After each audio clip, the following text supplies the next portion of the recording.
Não há nada parecido na história da aviação. Um Boeing de uma companhia brasileira some do mapa ao sobrevoar o oceano. Faz 30 anos que as famílias, os colegas, os amigos dos 6 tripulantes esperam por uma explicação. Mas o mistério não tem fim. Ex-rádio-operador de voo da FAB, acostumado a enfrentar tempestades e turbulências de todo tipo, este homem é obcecado pelo maior enigma da história da aviação brasileira. O dia em que um Boeing desapareceu do mapa durante um voo, sem deixar qualquer vestígio. Simplesmente evaporou.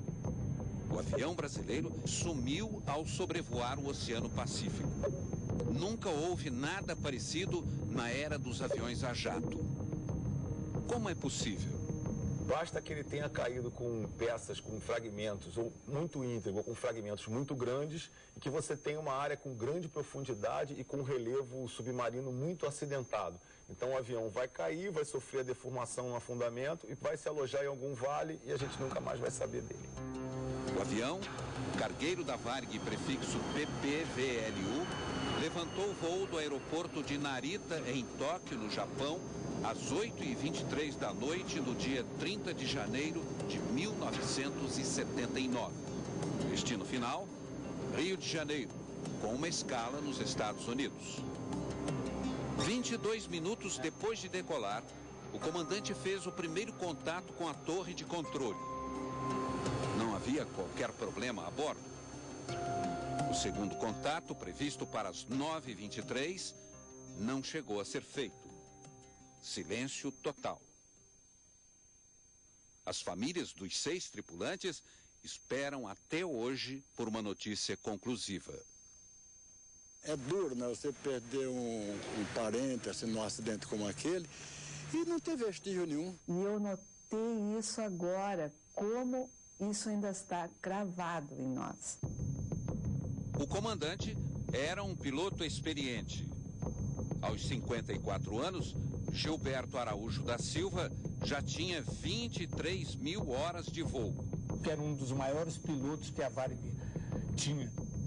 O comandante Gilberto ficou famoso porque, ao lado do segundo comandante Antônio Fusimoto, tinha evitado um desastre ainda maior na queda de um avião da Varig em Paris, em julho de 1973.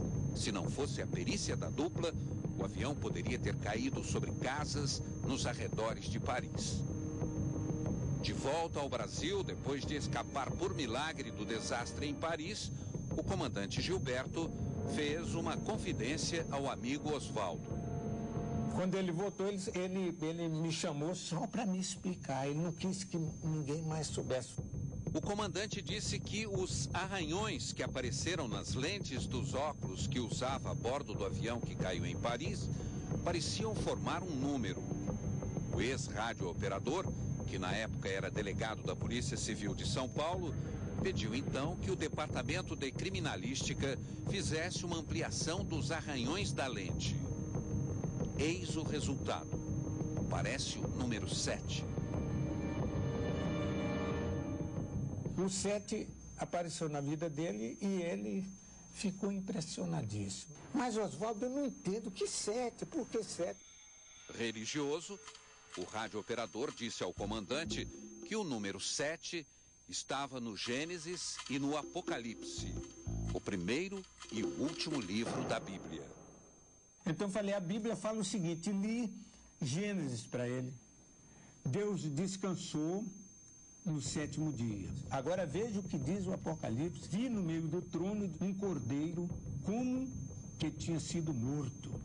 Ele tinha 7 chifres, bem como 7 olhos, que são 7 Espíritos de Deus enviados a toda a terra. O ciclo de coincidências com o número 7 se fechou. O mesmo comandante que escapara da morte em Paris embarcou tempos depois no Boeing 707, que desapareceu no Japão. Então 7 está implícito em todo esse acontecimento. Uma coincidência que pode ser uma mensagem de Deus para ele, né? O que é que o senhor acha de mais estranho no sumiço desse Boeing? Olha, o que eu acho mais estranho é que o Gilberto era um piloto experiente. Ele teria feito contato, né? Não fez contato nenhum e depois silenciou. Criaram muitas teorias absurdas aí, até num disco voador, um objeto não identificado, teria derrubado o meu amigo Gilberto. O ex-radiooperador e ex-copiloto chegou a escrever um romance chamado O Mistério do 707, para dizer que o que houve não foi um acidente. Para ele, o Boeing pode ter, por algum motivo, penetrado no espaço aéreo soviético, uma área supervigiada. O senhor admite a possibilidade de que o avião pode ter sido abatido? É possível, viu?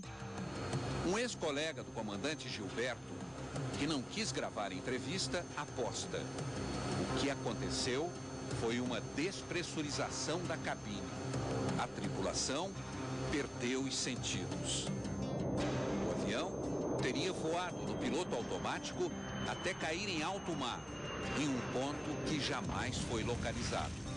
A investigação interna da Varig sobre o sumiço do Boeing não conseguiu resolver o enigma. Um dia, alguém vai dizer alguma coisa. Alguém que já sabia disso há muito tempo. Esperando que um dia Deus venha revelar esse mistério para nós. É provável que jamais se saiba o que aconteceu naquela noite sobre o mar.